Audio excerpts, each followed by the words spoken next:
I hope everybody having a great day today. This is one of those videos where I'm kind of like going off the fly. It's alive. And today's topic is the angelic forces in hoodoo. After having conversations with a few people this week about the importance or even the relevance of angelic forces in hoodoo, I wanted to elaborate on it for you guys. Um, Hopefully, this contribution to your practices and spiritual awareness can definitely help you evolve. In the video, the origin of hoodoo, I talked about how hoodoo kind of evolved, right? How it evolved from a a spiritual practice into a practice where people would actually be involved in conjuring medicine, because originally, hoodoo was about conjuring medicine. It wasn't about working hexes and curses on people and getting your lover back. And even though those abilities and powers can be ascertained and obtained through the working of hoodoo and its root working practice, but hoodoo was originally about medicine, because there was a time when our elders couldn't go to doctors, and so we had to resort to using the medicine men and women in our communities and societies in order to help evolve the medicinal practice, because many of our ancestors, well, and the old folks in our family, I would say, they knew how to use dandelion, they knew how to use burdock root, they knew about using the pine trees, they know about using oak trees and all of that to make medicine. Okay, but there's another part of hoodoo other than the metaphysical.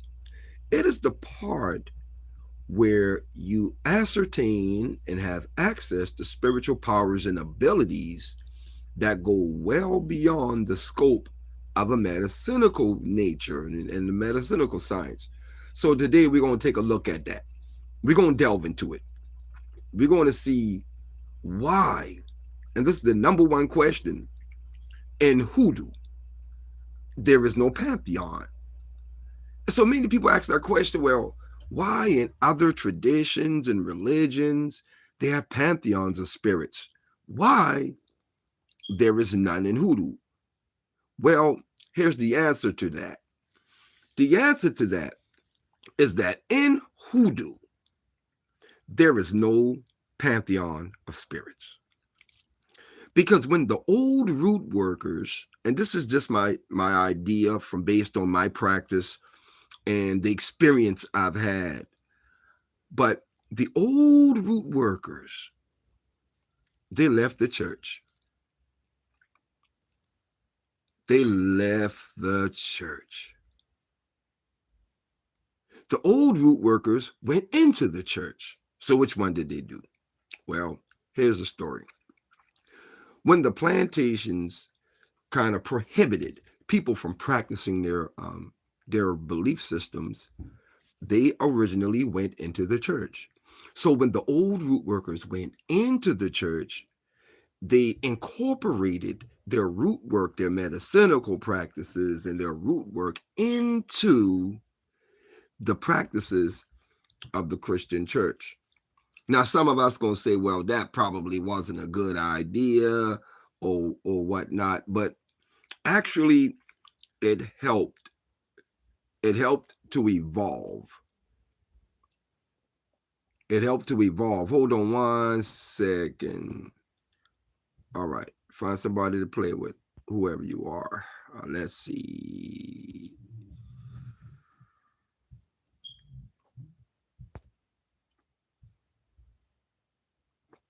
Okay.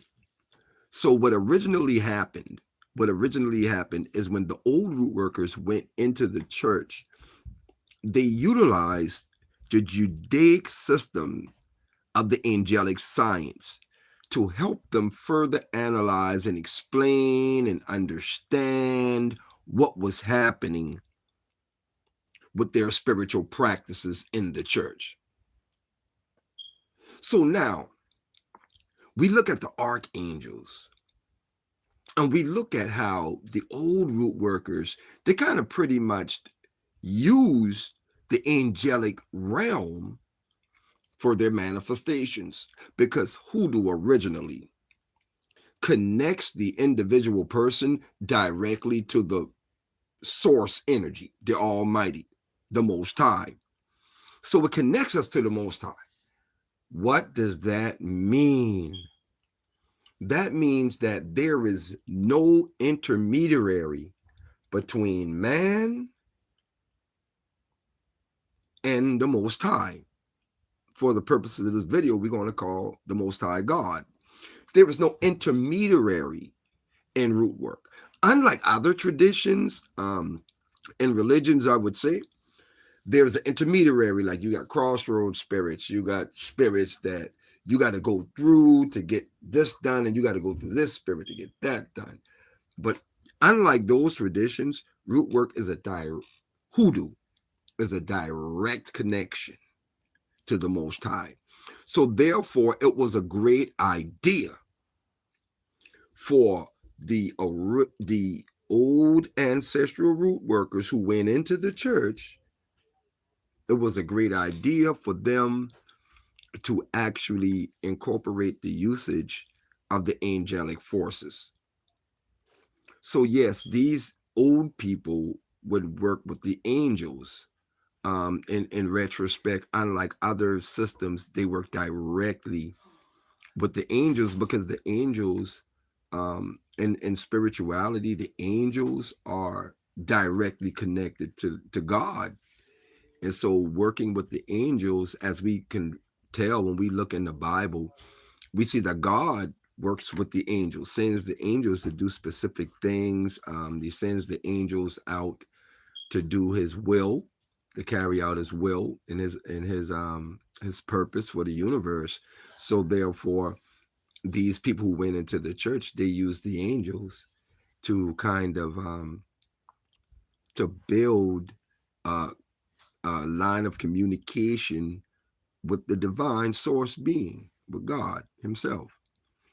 And so as time went on, they understood a few things.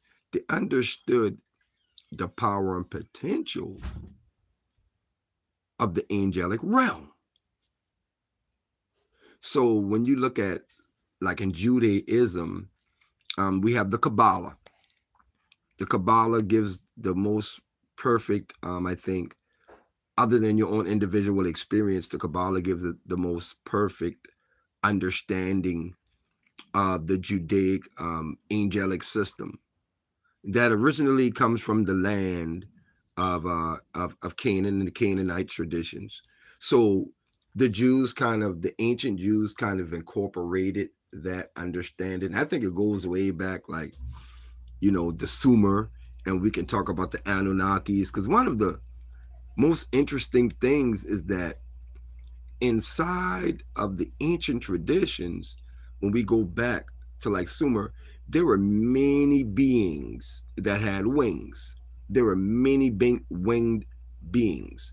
And if you were to research ancient Sumeria, what you will find is that the ancient Sumerians had beings that they spoke about that had wings. These were the ancient forms of the angels. And so when we incorporated working with the angelic realm to get directly connected to God, we understood that all of the angels are aspects, they're emanations of God. Like, for example, they call him Michael, but it's Mikael means the messenger. So what purpose does Mikael serve as the divine messenger? If you look in the Bible, we kind of see that he brought messages to all God's prophets. You see what I'm saying? He definitely done that. He brought messages to all God's prophets. So what does that say? That basically says that bringing messages to all God's prophets, he became the messenger. Okay. But looking at it from a more spiritual context, what we're getting is Mika, message,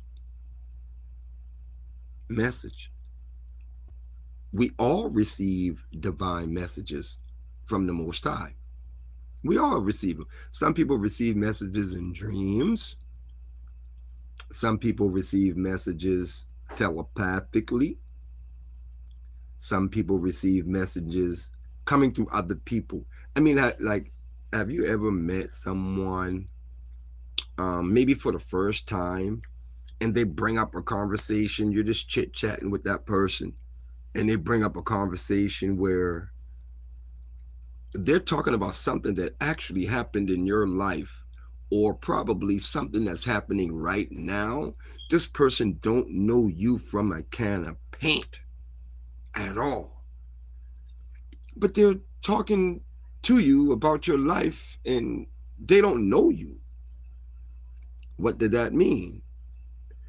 At that point in time, that person is operating under the energy of Mikael, divine messenger. So that person is bringing you a message, bringing you that message from the Most High, and don't even know it themselves. They're being used as a vessel, you see. And so, with us understanding, I think for the most part, how the angelic realm works, we understand that all of the angels that you would find in the Bible, and all of the angels that you would find inside the book of Enoch, they all have names, but their names have attributes that kind of connects them to the principle of God in which they're expressing, you know. So when we look at Raphael, mean God's heals. So when people would try to heal themselves, um, and do healing work, I would say, and people would heal themselves from trauma or healing yourself from ailments, people would call on the God force energy through the archangel Raphael, because Raphael heals. And so when you look at the biblical scriptures, what you'll find is that when there was a city damaged by war, when there was a, so you got to look at war, when a city was damaged by war, God always sent Raphael afterwards, because you have to understand that there was war torn cities. That means people were traumatized. You know, that means people were in emotional distress. So at that time, God said, well, I'm going to send Raphael after all this war and stuff went on to heal the people. So that is the healing aspect of the Most High, you see. And so Raphael goes in and he heals these people, heals and rebuilds the cities or whatnot. See, the ancient or the older Hoodooists, the workers, they understood what those principles were. So incorporating the angels and the angelic realm into their work became a no-brainer. Now, I know as time evolved, people started to mix and match different traditions and things like that. What worked for them works for them, for the most part. But ultimately, the idea of using the archangels in your working to heal and manifest is something that's ideal and originally connects itself to the origin of hoodoo, root work. It connects itself to it because the old root workers, like I said, they went into the churches and they learned the science. Now, learning the science, now, even at that time, I would say, even at that time, it was difficult because many of the preachers that were in the church, they didn't have an idea what they were preaching, because at that time, people learned the Bible from the oppressors. but what's encoded inside of our DNA as being descendants of the original Jewish people. Um, what happens is our DNA codes awakened and we were able to work with and understand it in a different perspective.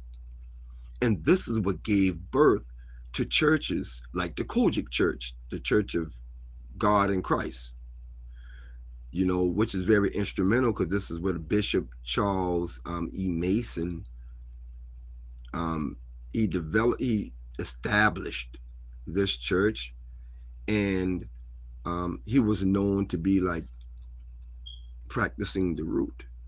And so he kind of set the precedence for the establishments of black churches operating through ancient Aboriginal and African traditions that migrated from plantations. And from there, you get other denominations like the Baptists and the Methodists, and all of these other denominations evolved later due to black people going into the church. But this practice was evolving because during that time, people couldn't go to doctors. You couldn't go to a doctor. If you would go to a doctor back then, they would just utilize the opportunity to get rid of you.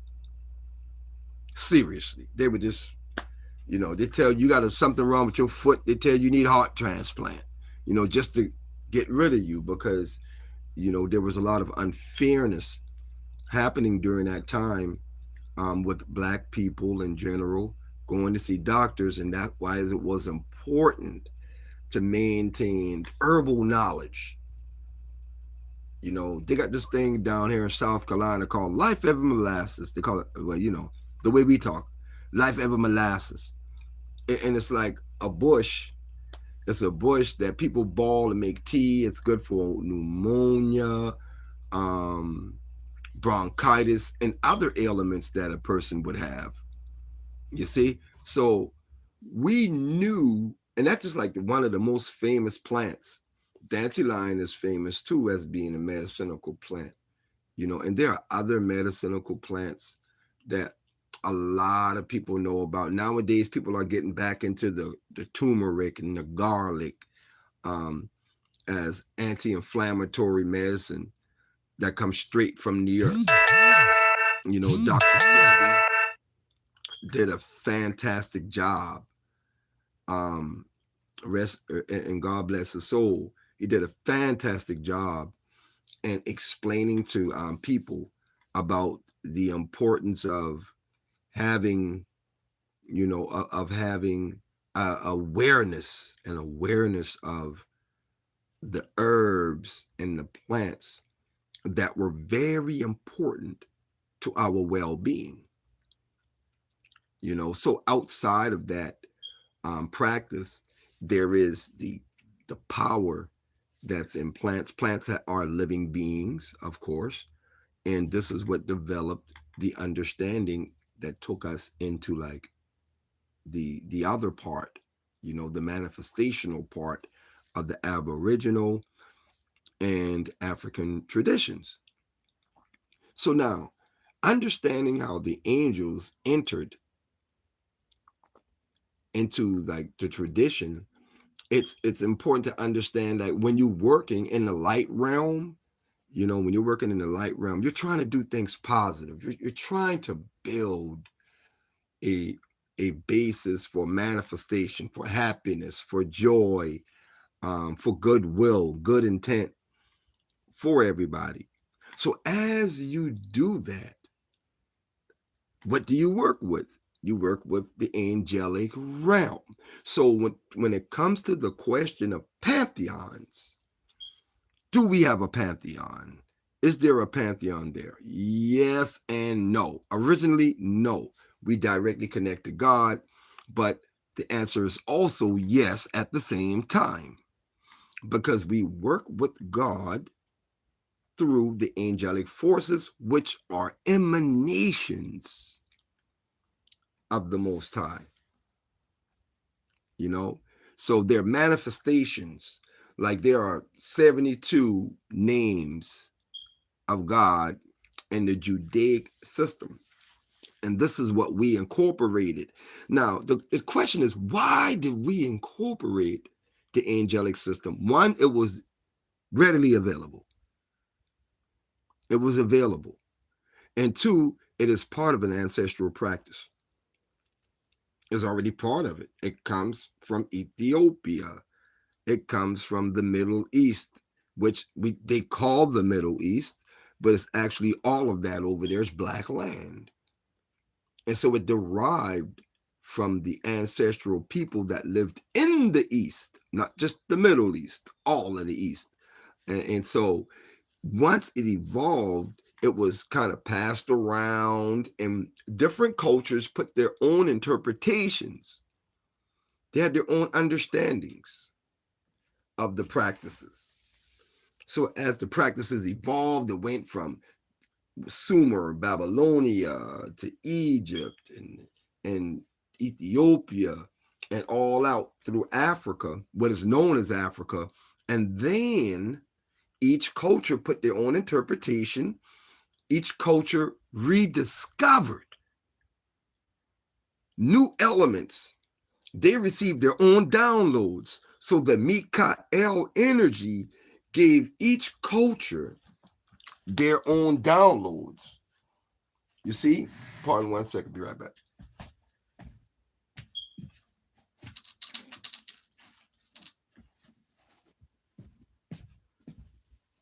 So as each culture received their own downloads about what they could do to access the energy of the Most High, they all progressed.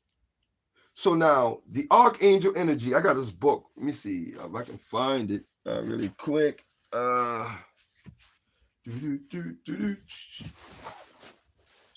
One sec. Yeah, I use the Ethiopian Bible. This is one of the books that I kind of read in retrospect. But there is I'm looking for the page that I have marked. Just bear with me 1 second. I have so many pages marked. Let me see. Up there it is. So in the book of Enoch, there is a particular amount, right, of angels that's mentioned here. And this is in the first book of Enoch. And it's going to take us to chapter 8. You got Azazel, right? Now, when you read that story of Azazel, who was Azazel? This is one of the fallen angels, right? But the word Azazel means scapegoat. You see, it means scapegoat. Because if you further read the story, Samyaza, Azazel were the two so-called culprits who orchestrated the deception of betraying the Most High. Now remember, earlier I said that the angels themselves are emanations of the Most High. But yet, these two particular angels orchestrated somewhat of an insurrection. They orchestrated an insurrection against the Most High. What is that really telling us? What is that explaining to us? What is it doing? It's basically saying that there is different aspects of the Most High. Like everything spiritual is not all love and light. Spirituality has darkness in it. And so they are aspects, but that darkness has a purpose. Has a purpose. So the darkness of the Most High is God Himself, the Most High, enacting judgment and creating from that darkness. So what happens is Azazel is known as the scapegoat. If you look that word up, it means scapegoat. In the Jewish tradition, there is a holiday called Yom Kippur. In this holiday, this event, it's about the scapegoat energy altogether. It's totally about the scapegoat energy. And this is why scapegoats are still in families. This is why scapegoats are still in communities. But how did Azazel become the scapegoat? Azazel became the scapegoat because when the archangels came down and asked them, what are you guys doing down here on this planet? Because it appears that y'all teaching people things you shouldn't be teaching them. It appears y'all doing things y'all shouldn't be doing. And lo and behold, guess what happened? All these other fallen angels all say, well, we following Azazel. Even Sam Yaza, who was the culprit leader. You know, they turned around and say Azazel, he was the one that did it, and they made him the scapegoat. They made him the problem when they all conspired and done it together. You see, they all did it and came and did it together. So when the archangels came, they bounded Azazel, but they also bounded all of them as well. Now, they said that Samyaza taught enchantments and root cutting. Now, root cutting is root work. So when Samyaza, the book of Enoch says Samyaza taught men and women on this planet root cutting. It didn't say medicine now. It said root cutting. So he taught them the forbidden science that men and women of the planet was not supposed to learn as of yet. Root cutting. Took them how to show them how to do the root, how to work that root. But it didn't show them how to work the root for prosperity. He showed them how to work the root to fight one another, because it goes on and say, they taught astrology and he also taught war. So he taught in the act of teaching people how to fight one another. He showed them root. He showed them the root. He said, you can use the root to fight too. Taught them how to make swords and weapons. But he also showed them how to use the root to hurt one another. You see what I'm saying? Now, these were the fallen doing this. The archangels, which are the four primary archangels, Raphael, Michael, Gabriel, and Uriel. So when God sent down, now if you look at the book of Enoch, now I'm not saying that these things are literal. This is an allegorical story that needs to be understood in the form of principle. Now, God sent the first angel down. He sent Raphael, and he said, bind Azazel, bind the scapegoat. We know that they're lying on him, saying that he is the only one doing this. You know that. But God sent Raphael first. Why? It is the healing energy. So those things have to be done in order to heal the earth, which is the human body, which is the mind and the spirit.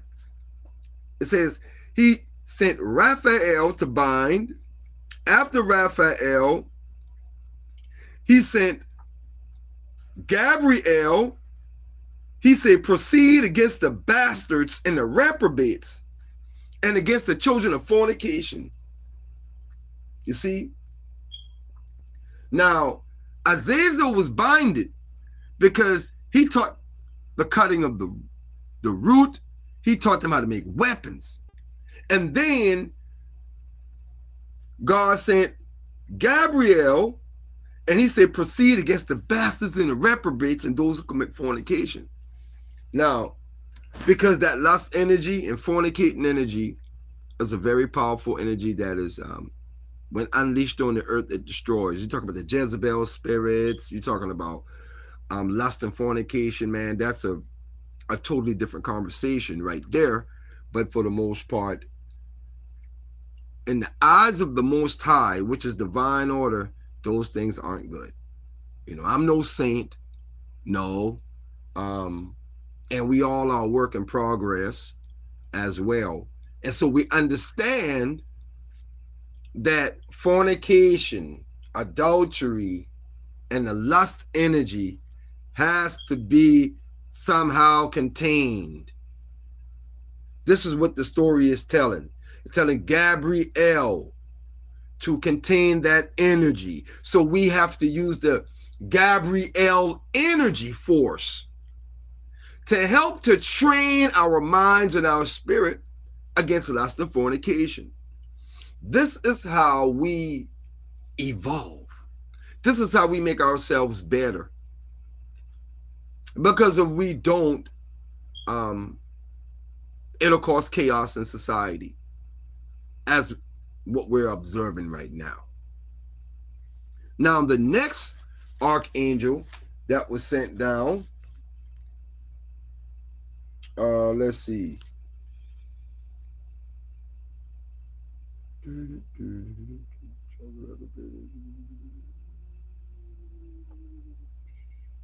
One second. I didn't have everything highlighted. He sent Michael down. Mikael, right here. It said, and the Lord said to Mikael, go bind Semyaza and his associates. So first they binded Azazel, who was the scapegoat. That was the one they accused of all the evil. Didn't say that he was actually by himself. Said, so he binded him. Then God sent Gabriel to go get all the bastards and the reprobates and the fornicators. And then third, the number 3 now, there it is, the number 3, third, he sent Mikael, said, go bind Semyaza and his associates who have united themselves with women as to defile them with their uncleanliness. So, on the third, that's a path opening number. So, on the third, the path opening number. Think about it. Number 3, we know it's the path opening number. So, the third act that the Most High in this allegorical story enacted was to take Semyaza and his associates. So technically, the Almighty closed their path, because the number 3 is a path opening number, as well as is a path closing number. So that third act, the third angel, he sent Mikael. So Mikael is considered the road opener. Mikael is considered the path opener and the path closer. You see?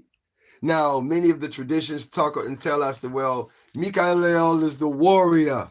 He's the warrior. Yeah, true. But he's the warrior that opens and closes paths in the angelic realm. It's not like you have to go through him, but when you need something removed out of your life, if you need something to come in, this is the archangelic energy that is used. So it's very important to understand that as we move forward in understanding how hoodoo workers work with angelic forces. I think for the most part, when we look even deeper into Mikael, say he fight the battles, he closes the paths of those that are in opposition to the Most High. You see? He definitely does that. So when we look at hoodoo and we say, well, there is no pantheon, we work directly with the angelic realms and nothing else. Now, everybody's practice, some people are part of different traditions. Some people are part of different workings and different paths. That's okay. I'm not against that. It ain't none of my business, actually, what a person practices personally. But in the understanding of hoodoo that I have, is that the angelic realm is very important.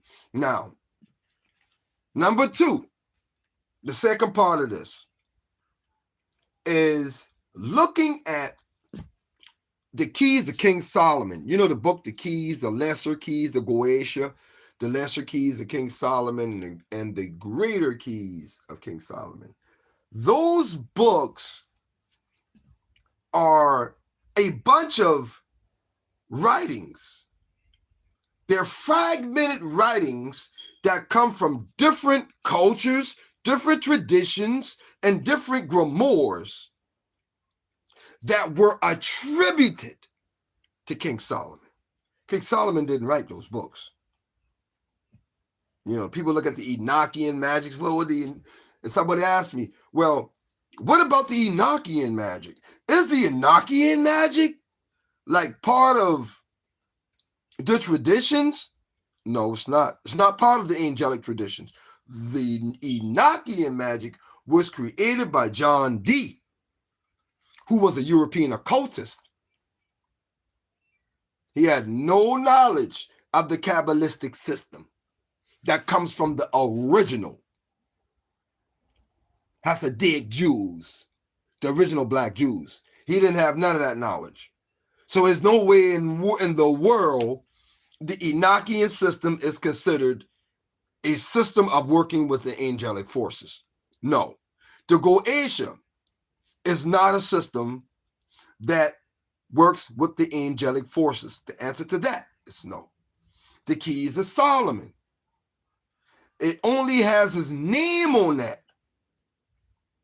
If you do the history, you find out that those books came about way after King Solomon had passed in transition. Those books have nothing to do. And I know, I even got one of the seals. Let me show you.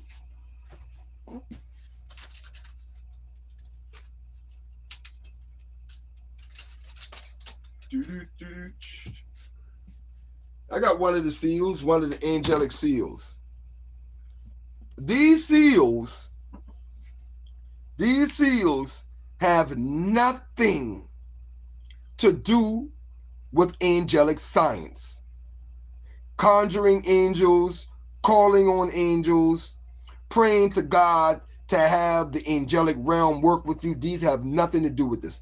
These are occult symbols and things that people put together after of the original authors had passed away. Is there a system of magical workings that works with the archangels? Yeah. You should study the Kabbalah. Study the Kabbalah. In the Kabbalah, there are 72 names of the angels, but guess how the 72 names of the angels are found? It is a formula that has to be followed to find the names of the angels in the Torah. In the Torah. It's in the Torah. But you can't use the English. You can't use the English. You have to know these three languages. You have to know Aramaic, Amharic, or Ge'ez. Because in those languages, when you follow the formula, I can't tell you the formula, but when you follow the formula, it goes like this. It's a numerical formula, because if you study the Kabbalah, you understand numerology, and there's a numerical formula that's used to find the names of the angels in the Torah.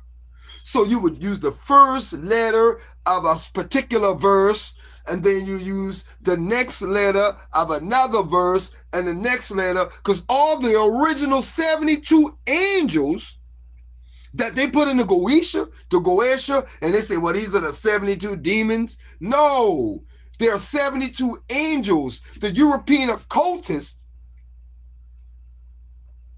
they took that knowledge and say, oh, we're going to call them 72 demons. No, why? Because on the angelic realms, angels ain't just hippie white guys with wings. It doesn't work like that. In the angelic realm, the archangels and the legion of angels, they could look kind of, monstrous. They're warriors. Warriors don't look cute and handsome. Warriors look like they fight wars and have been fighting wars in the spiritual realm for millions or maybe trillions of years for the Most High.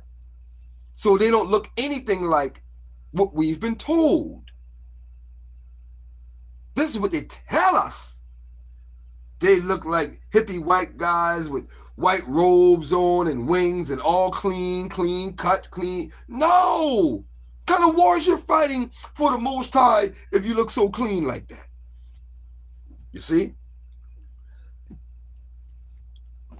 The Jewish Kabbalah, in the Jewish Kabbalah, it talks about, which is, the Kabbalah itself is a diagram of human consciousness.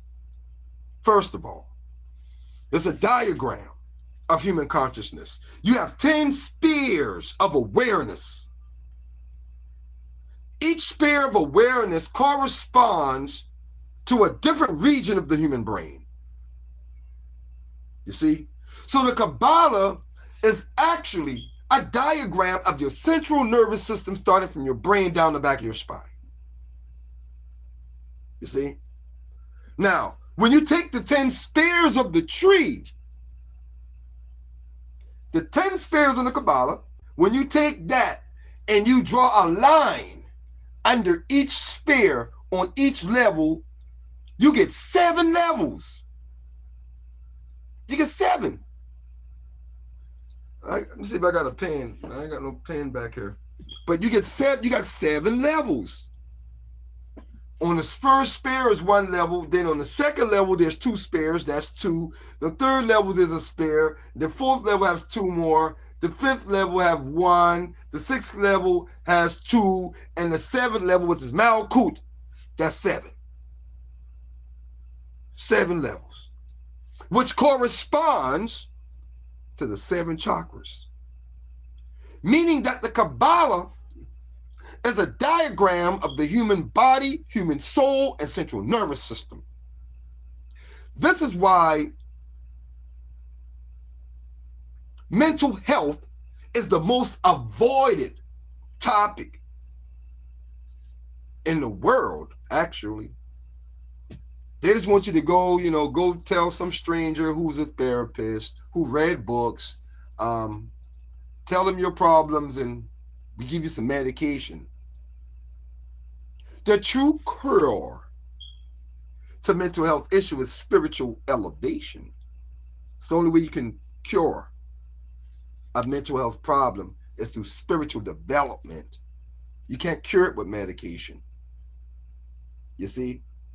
But anyway, the 10 spheres of the tree corresponds to the 7 levels of the chakra system.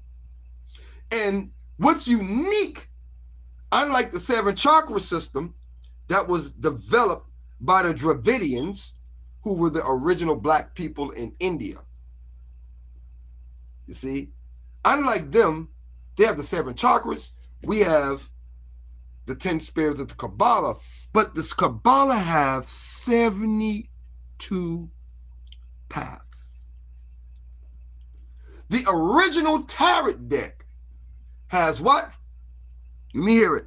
72 cards. Because the original tarot card deck was designed after the Kabbalah and the 72 paths. You see? It was designed after it. So now, on the Kabbalah, in the angelic realm, you have the tree of life, right? And then on the reverse of the tree of life, you have what is called a Kifloth. The Kifloth. I can't pronounce that word. I call it the Kifloth, for pronunciation purposes. Which is called the tree of transformations, not death, tree of transformations.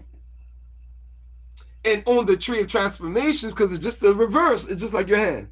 It's just a reverse, 72 paths here, 72 paths there. When you add 72 plus 72, what do you get? You're coming up with 144. 72 paths on the tree of life, 72 paths on the Kifloth. Which means that the 144,000 chosen, and I hate to use that word chosen, I swear I do, but the 144,000 that would enter into the gates, into the kingdom, were those that would earnestly work towards self-transformation, real self-transformation, not toxic self-transformation, real ones, real one, seriously. And when you work on that, you awaken your spiritual gift, because in each sphere of awareness on the tree, in each of the 10 spheres, there is a different spiritual gift that is unlocked. You see? So we are still here talking about things like use your intuition, use your discernment. And we're still trying to master things like discernment. Discernment is just a spiritual gift on one sphere of awareness. You see? In other spheres, there's telepathy. In other spheres, there's astral traveling. In Malkut, which is the earthly sphere, there is knowledge of herbalism and using the plants and the elements. And so I was telling somebody the other day that we was talking about root work. And I said, well, when you work in roots, you're working with the elements. You're actually working on the lowest sphere of awareness. So when you're working the root, or when you're working with rituals, those rituals, that root work is operating on the lowest sphere of consciousness. That's true. Even though, it works in certain capacities, but it won't work against anyone or any energy operating above Malkut. You see? It only works for those energies that's operating on the sphere of awareness of Malkut and below the earthly realm. But when you're vibrating at such a higher frequency, meaning that your consciousness is drawing its inspiration from one of the higher sphere of awareness, Malkut energy can affect you. In order for a Malkut energy to affect you, it must travel up. That means that the people need to stop working that root. The people need to stop doing those rituals and learn to operate on the spheres of awareness in which you're operating on for anything to affect you. And then even in those realms of awareness, it can't affect you because those realms of awareness operate off their own universal laws and energies. Certain gifts we cannot obtain operating from a low vibrational circumstance. You can't. You can't take a revenge energy, or you can't take that, what they call a lick back energy. You can't take that energy to the higher spheres of awareness because it automatically dissolves, because that's not where it foundated. You see? You can't take low vibrational energy to higher spheres of awareness.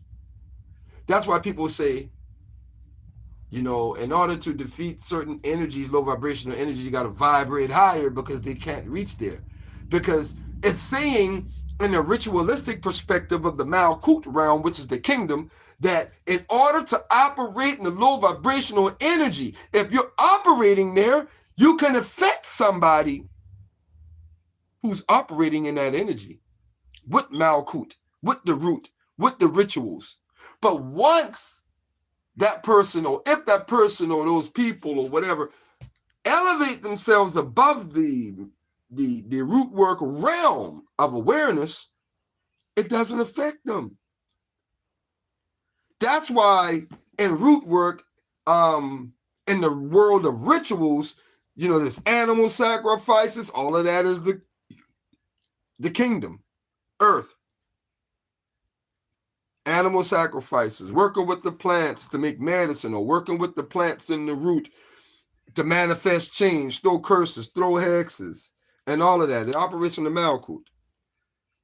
Once you elevate above Malkut, those things cannot affect you. And that's one of the principles I think a lot of people don't know about. You have to raise your consciousness. And you can't bring rituals into the higher spheres of awareness, because in the higher spheres of awareness, rituals don't exist. There is no ritual you can do above Malkut in the Kabbalah. You see, there is none. Once you disconnect yourself from the lower spheres of awareness, those rituals can't and won't affect you. You see, and those rituals, you can't bring them up. You can't. It's impossible. So in those 72 paths of righteousness on the tree of life, that's why I call it the tree of life, the Kabbalah, tree of life. You see, 72 spheres of awareness for the true and living God, which manifests itself in man and manifests itself in animals. You see? And the tree of transformations, the Kilopath, it operates on the 72 paths of transformation. This is why, I'll put it like this. This is why Jesus, Yahshua Messiah, he had to go through a process. And that process that he went through was a process that constituted some type of resurrection, some type of coming back to life, because he already was a living being operating in the spheres of awareness of the Kabbalah, the 72 path of righteousness. And then he had to die and transform himself by going through the Kiflah, the 72 paths of transformation, in order to be born again. And this is the science of being a born again Christian. Oh, Christianity don't exist. I'm just be honest with you guys. It don't exist. The word Christian is mentioned 3 times in the Bible. And every time that the word Christian is mentioned in the Bible, 1, it's mentioned in the New Testament, and 2, it's mentioned by a European. It ain't no black person in the Bible. I think one of the kings the king of Antioch, he said, "Thou almost persuadeth me," in the book of Acts, to become a Christian, because that was his description of the Nazarites and the Nazarenes and the people that followed Yahshua. You see, he called them Christian, Christ-like, which really meant Christ-like. And the world ran with it, but they don't understand that's not what those people called themselves. And that's a bad habit that this world has. The person in power give you a name, you run with it. Everybody run with it because that person got power. Instead of calling the people the name that they named themselves. That's the major problem. Anyway, so when we look at the angelic realm, in the higher angelic realms, when we're talking about, root work, somebody asked me the question, well, is there a part of hoodoo that doesn't require root work? And I tell them, yeah, there is. Because root work operates from Malkut, the kingdom, the elemental kingdom, earth, air, fire, water, right? And if you want to master or find the gateway out of working with rituals, you work with water. Why? Because water, 80% of the planet Earth is what? Water, right? Right?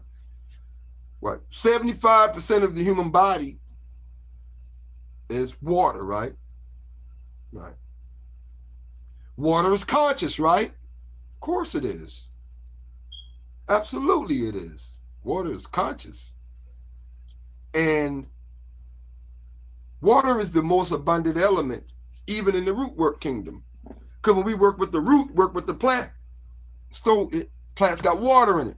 If there's no water in the plant dies. It loses its life force energy. You see? So it's very important to understand that that water is the number one element, because water can out fire, right? Water can evaporate into the air, right? You mix water with dirt, dirt becomes wet. You see? None of the other elements can do that to water, though. None of them can do that with water. Everything needs water on this planet. Every living organism on this planet needs water, from microbes to bacteria to leptons, mesons, atoms, animals, and humans, insects. Everything needs water. You see? But they can do without the other stuff. They can do without the other elements. See? But it needs water. So water is the most abundant, I would say, most needed element of earth, air, fire, and water. It's the most needed. You see? Fishes don't even need air. A fish don't need air. All a fish need is water in the ocean. And fish, the way their body is designed, they metabolize air from the water. You see, water can actually get hot, but fire can't get wet. You understand? This is a free class right now. I'm telling you. I'm going to repeat that. Water can out fire, but fire can't get wet at all. You know, and so this is why in certain traditions, they taught that the water spirits, quote unquote, spirits, is the most powerful. You know, people beg to differ that, you know, but in their understanding, I would say that they're trying to tell you that the water element, the element of water is conscious. Dr. Emoto, which is a Japanese scientist, right? He did some experimentations, and you guys should look him up. Dr. Emoto, Dr. Emoto. He did some experimentations with water. And so what they did is they took a bowl of water and they spoke positive affirmations on it. And then they put the water under the microscope, and the water was making beautiful, vibrant patterns, vibrating energy that when they measured the energy, they said this energy is high frequency. And then they had another bowl of water where they were speaking negative affirmations over that bowl of water. And then when they looked at it, the molecules in the water had looked black under the microscope. It got dark and muddy and when they measured the frequency, it went low, extremely low. You see? So water is conscious. It responds to your vibration. Now, I can go on and talk about the body being water and how we are being programmed with negative vibrations, radio wave frequencies. We are being programmed with negative energy through our ears, through our eyes. And it's not to hurt or harm you, it is a change in frequency. How does it change in frequency? It changes in frequency because when they give you so much negative energy, the same, let's go back to Dr. Emoto. When they give you the same negative energy, they're changing the molecular structure of the water molecules in your body. And this is how biogenetic control happens. That's how it happens.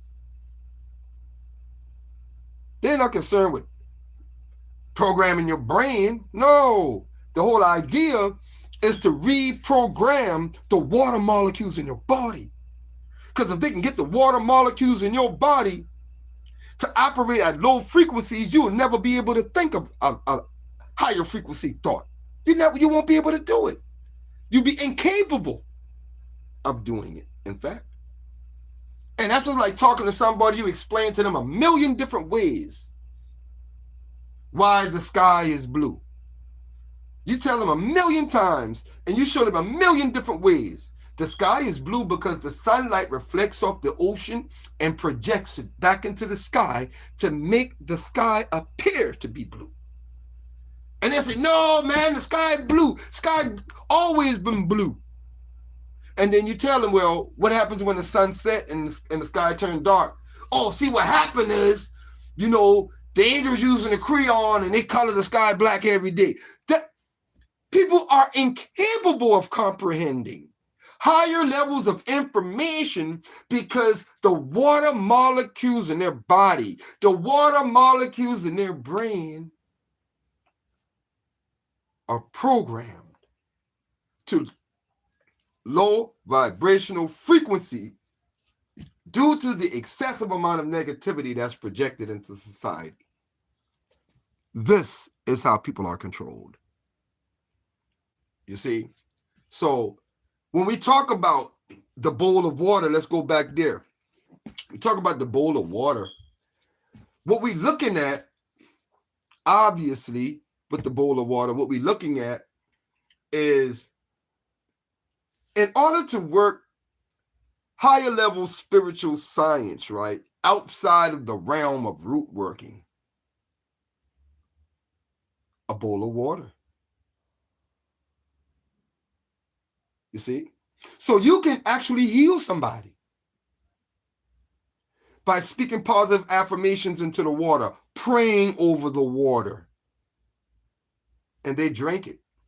Because what they're drinking is water molecules that have already been pre-programmed with high vibrational energy, and it helps to change the energy frequency of your body. Now, there's other things involved in it, yeah, but that's just the beginning point. You see? So we take spiritual baths, right? Take spiritual baths. And people pray over the bath, right? They pray over the bath.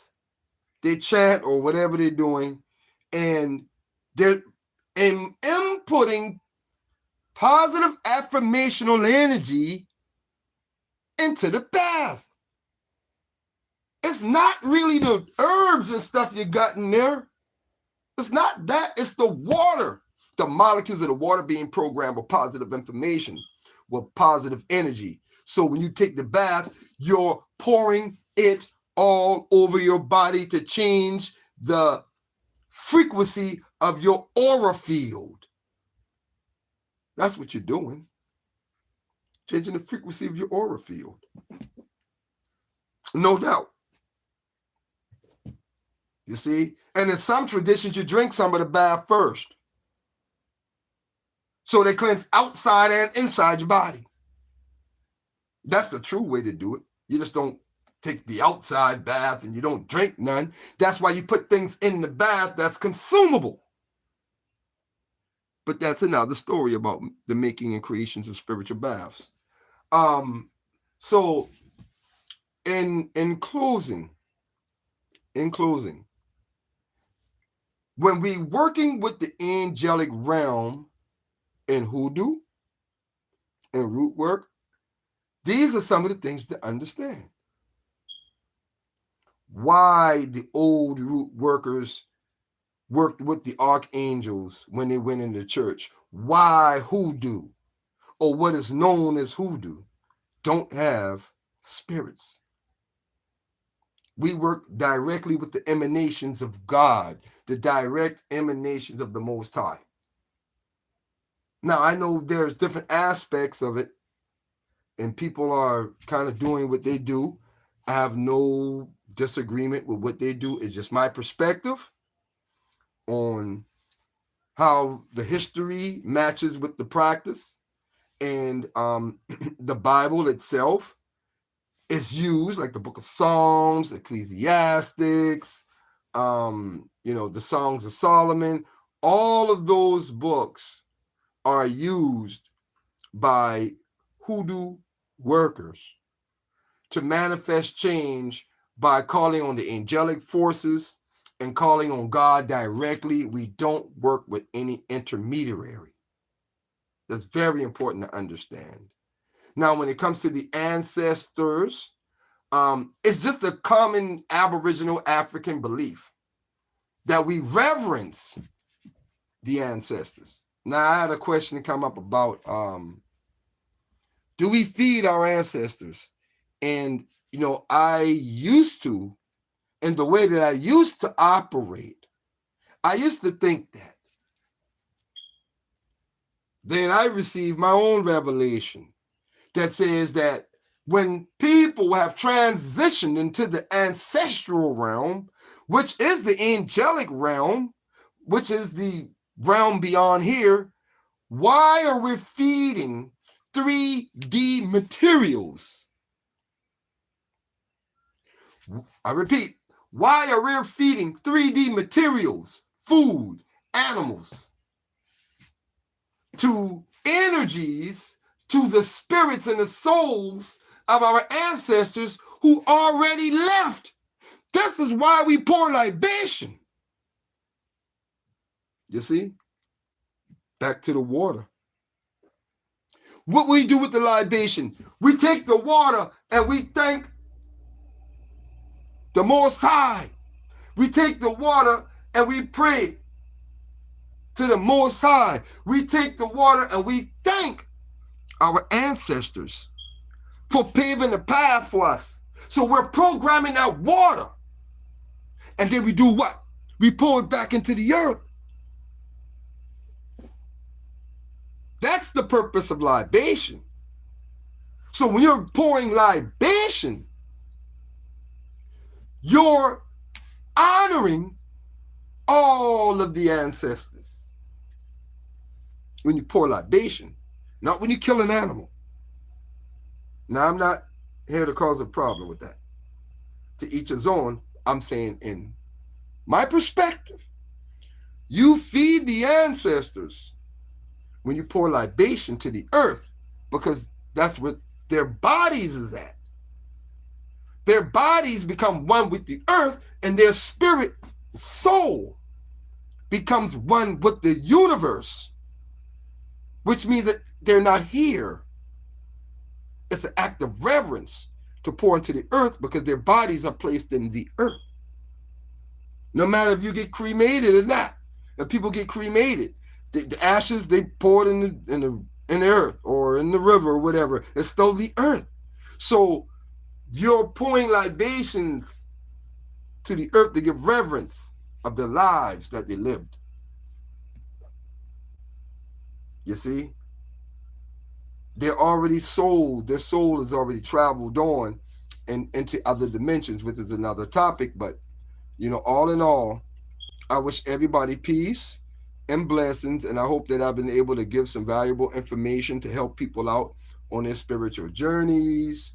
Um, I'm having a class pretty soon, so if anyone wants to attend my class, and this is going to be a class on developing telepathy and the usages of telepathy and hoodoo. You see, and we're going to get into that class coming up soon, probably in another 2 weeks to the most. I'll be answering emails. So if you were to email me at medicine mail, MAIL 21 at Gmail, I'll be able to give you information about the class syllabus. It's going to be a very interesting class. It's going to last about 2 hours. And send me an email. We'll talk. If you want to register, I'll let you know everything about the class, and we can move on and go forth from there. It's going to be a class once again on telepathy and hoodoo, developing telepathy and hoodoo, which I have a very great lesson on it, and we can get down to business and talk about that.